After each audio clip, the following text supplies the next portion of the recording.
VAT আহরণ কার্যক্রম আরও আধুনিক, জনবান্ধব ও ব্যবসা বান্ধব করার তাগিদ দিলেন অর্থ উপদেষ্টা ডক্টর সালেউদ্দিন আহমেদ।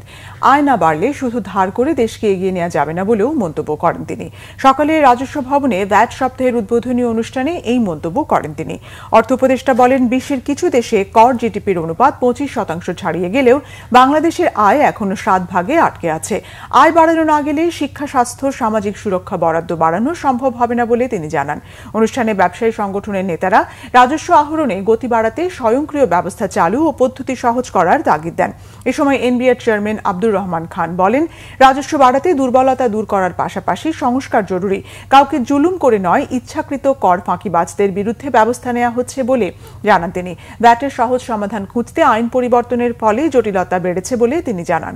রাজস্ব বাড়াতে কর্মকর্তাদের মৌমাছির ভূমিকা পালনের আহ্বান জানান এনবিআর চেয়ারম্যান।